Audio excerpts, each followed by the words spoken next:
জীবনের বহু লেনাদেনা, কখন যে কোথায় গিয়ে থামতে হয় ঠিক জানি না আমি। ভূমধ্যসাগরের সেই দেশ সাইপ্রাস, তুর্কি, সেই গ্রিক সভ্যতাকে ছাড়িয়ে ভূমধ্যসাগরে স্নান করে ফিরে এলাম আমার মাতৃভূমি বাংলায়।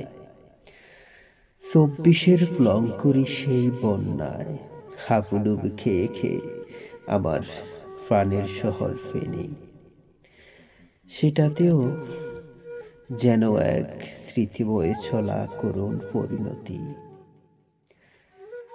সেই পরিণতিকে সামনে রেখেই ছুটে চলা আবারও ব্যস্তময় একটি দেশ জাপান। জাপানের এই প্রকৃতি, এই সবুজ সবুজ সেনা শহরগুলো আমাকে যেন ডেকে ডেকে নিয়ে যায় বহু দূর দূরান্তে। আমিও হেঁটে চলি জীবনের পথে পান্থে, কখনো কোথাও থেমে থাকিনি, কখনো থামতে হয়নি, কোথাও যে থামতে হবে সেটাও ভাবিনি, শুধু ছুটে চলেছি একদণ্ড দাঁড়িয়ে। কারো রূপ অবলোকন করব একদণ্ড দাঁড়িয়ে, একটি মুখের হাসি উপভোগ করব, সেই সময়টা কোথায়? জীবনের এক বয়ে চলা সময়, জীবনের সেই যুদ্ধ, জীবন যেন এক করুণ পরিণতি বয়ে নিয়ে যায়। একটি মুখ দেখে আমি যেন থমকে দাঁড়াই। আমার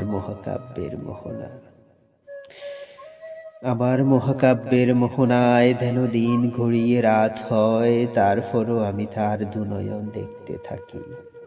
আমার মহাকাব্যের মোহনা, আমার সেই প্রণয়িনী, আমার সুখের হরিণী, আমার সুলতানা। তারপরও জীবনের এই যেন অচেনা শহর, অচেনা দিন, অচেনা প্রতিটি রাত কেটে যায় ক্ষণে ক্ষণে। তবুও সুন্দর হোক পৃথিবী, নীরব সুন্দর, নীরবে চলা সব কিছু বয়ে চলুক, বয়ে যাক।